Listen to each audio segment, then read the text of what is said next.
안녕하세요. 김상철 목사입니다. 오늘은 창세기 7장 15절에서 16절 말씀을 통해 C.T. 스터드가 쓴 초콜릿 군병 이야기를 참고로 해서 새벽 묵상을 하도록 하겠습니다. 제목은 초콜릿 군병 두 번째입니다. 본문을 읽겠습니다. 무릇 생명의 기운이 있는 육체가 둘씩 노아에게 나와 방주로 들어갔으니 들어간 것은 모든 것의 암수라. 하나님이 그에게 명하신 대로 들어가매 여호와께서 그를 들여보내고 문을 닫으시니라. 오늘 본문은 하나님의 말씀에 순종해서 방주를 만들고 이제 그곳에 노아가 들어간 이후에 하나님이 그 문을 닫으시는 그런 내용입니다. 노아가 닫는 게 아니라 하나님이 닫아주셨죠. 용맹스럽다. 여러분, 이런 단어를 자주 듣는 단어 아니죠. 오늘날 기독교가 잃어버린 소리입니다. 기독교인들을 과거에는 용사라고 불렀습니다. 군사라고도 불렀죠. 진정한 군사는 사실 용기가 있었습니다. 그래서 군사를 부르기보다 용맹스러운 용사라고 불리는 것이 더 합당한 말입니다. 용맹스러움이 없는 군사는 사실 실전에 참여하지 않는 군인들이라고 말하고 이들을 곧 초콜릿 군병이라고도 말할 수 있습니다. 군사는 군사인데 싸움을 하지 않는 군사죠. 진정한 그리스도인들은 모두가 다 군사이자 용사입니다. 평안을 약속하는 부드러운 유혹의 손길을 단호히 거부할 수 있는 사람들이죠. 고난과 질병, 위험과 죽음을 회피하라는 그 내면의 목소리들이 있잖아요. 그거 하지 마. 그거 하면 손해야. 그 굳이 너가 그렇게 잘 필요가 뭐가 있어. 그냥 그렇게 살아. 이렇게 하는 내면의 목소리들이 있습니다.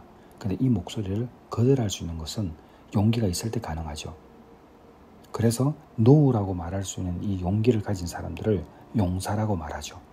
오늘날에도 이런 사람들이 많이 필요한데 이 단어 자체가 크게 쓰임받지 않는 걸 보면 많다고는 말하기 어렵습니다. 초콜릿 군병은 초콜릿처럼 물에 닿으면 풀어집니다. 작은 불 기운에도 녹아버리죠. 그러니까 어떤 어려움이 찾아올 때에 내가 예수 믿는 사람이다라는 그 정체성을 놓아버리는 것이죠. 초콜릿 군병은 하겠다고 하지만 하지 않습니다. 어제 우리 본문에 나왔던 비유로 나왔던 처자들과 똑같은 거죠. 가라고 하면 갑니다. 그런데 정작 자신은 가지 않습니다. 간다고 말은 하지만 안 가는 거죠. 예수를 믿는 사람들, 그런 사람들을 하나님께서 의지 없는 나약한 사람으로 만들었을까요? 그렇지 않습니다. 하나님은 나약한 사람으로 만들지 않으셨습니다. 하나님은 앞으로도 그러실 것입니다. 그런데 그 하나님을 믿는다고 말하는 사람들이 정작 자신들이 속고 있는 거죠.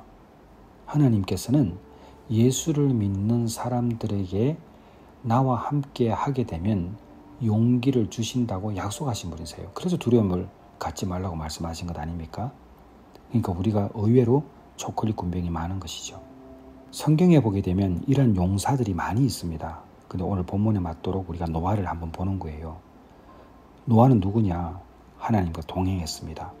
의로운 삶을 가르쳐줄 뿐 아니라 자신이 의롭게 살았습니다.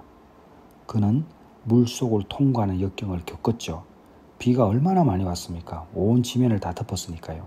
그 역경을 겪었습니다. 그렇지만은 초콜릿 병정처럼 녹지 않았습니다. 그리고 그가 방주를 지을 때에 그 시대의 사람들이 얼마나 노아를 희롱했습니까? 완전 무시한 거죠. 미쳤다고 그런 거죠. 그런데 그 시대의 주장과 당당히 맞서 싸웠습니다. 노아는 믿지 않는 사람들에게 임박한 심판을 경고해야 된다는 것을 알고 있었고, 그리고 자신 역시 믿음으로 방주를 만들고 그 방주에 들어가야 한다는 것을 알았습니다. 그래서 하나님께서 방주의 문을 닫으신 뒤로는 그 문을 절대 열어보지도 않았습니다. 왜 그렇습니까? 그는 온전히 하나님을 신뢰했기 때문에 그렇습니다. 자, 여기서 우리가 한번 살펴볼 것들이 있습니다. 이 노아를 보게 되면요, 노아가 왜 용사냐? 역경을 겪지만은 꺾이지 않습니다. 초콜릿 병정이라는 그 주제에 맞도록 이야기하면 녹지 않은 것이죠. 이게 무슨 의미냐면 고난이 노아가 이루고자 하는 목적을 방해하지 못했다는 것입니다. 사실은 믿는 사람들이 어떤 목표를 가지고 가게 되면요, 반드시 고난이 찾아옵니다. 왜? 사탄이 그걸 가만히 두질 않으니까. 그리고 노아가 겪었던 역경이 뭐냐면 사람들의 조롱이었습니다.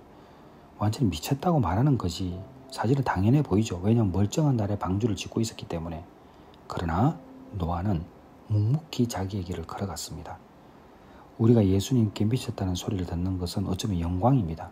바울도 그런 소리를 들었지 않습니까? 그러니까 예수 믿는 사람들은 정말 독해야 된다는 것도 어찌 보면 맞는 말이죠. 내가 사명 가운데 받은 일이 분명하면 그 일을 위해서 우리는 희생을 각오해야 된다는 것입니다. 그리고 두 번째는 시대의 주장을 피하지 않고 당당히 맞섰습니다. 당시에 있었던 동성애와 모든 이런 타락의 현실 가운데 세상은 타락해 갔지만 이 노아는 그 세상과 같이 어울리지 않았습니다. 늘 세상은 서로가 죽일 듯이 조롱하고 비판하는 그 시대가 되어 있었지만 노아는 자신이 생각하고 있는 그 옳음에 대해서 지킬 줄 아는 고집이 있었습니다. 살리는 고집이죠. 그래서 세상 사람들이 아무리 조롱을 해도 괜찮다, 나는 나의 믿음대로 간다라고 하는 그의 선언적인 삶이 있었던 것이죠. 그리고 또 하나가 뭐냐면 하나님이 닫아두신 방주를 열어보질 않았습니다. 의심이 없었다는 점이죠. 물은 출렁이고 육지는 보이지 않을 때 얼마나 유혹이 있었겠습니까? 물이 출렁이고 육지가 보이지 않아도 노아는 그 믿음을 지켰습니다. 우리의 인생은 방주에 탄 채 그냥 흘러갈 때가 있습니다. 하지만 그때는 기다려야 할 때입니다. 불안하지만 기다려야 합니다. 우리가 신앙생활을 하면서 언제까지 하나님의 응답 없이 기다릴 수 있을까라는 생각을 할 때가 있죠. 기다려야 합니다. 하나님의 때가 있기 때문에 그렇습니다.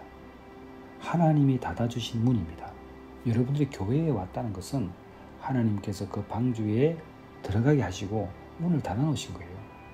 우리가 열 때는 완전히 안전하고 안심할 때 여는 것입니다. 하나님이 그 환경을 만드실 때가 있다는 것이죠. 노아는 언제 이 모든 황소가 끝나고 물이 지면에서 마를 것이라는 것을 몰랐습니다. 그래서 나중에 비둘기를 보내보는 거 아니에요? 하나님의 때가 있는 것입니다. 초콜릿 군병의 이야기를 가만히 생각해 보십시오. 우리가 너무 쉽게 하나님을 믿는다고 말하지만 세상 속에 동화되어 가고 있는지 질문해 봐야 합니다. 강단이 있어야 되고 용맹이 있어야 됩니다. 그와 같은 은혜가 여러분의 있기를 주님의 이름으로 축원합니다. 기도하겠습니다. 하나님 아버지, 노아와 같은 믿음을 갖게 하여 주시옵소서. 노아처럼 살게 하여 주옵소서. 노아처럼 오직 하나만 보고 달려갈 수 있는 믿음의 사람 되게 하여 주시옵소서. 예수님의 이름으로 기도드렸사옵나이다. 아멘.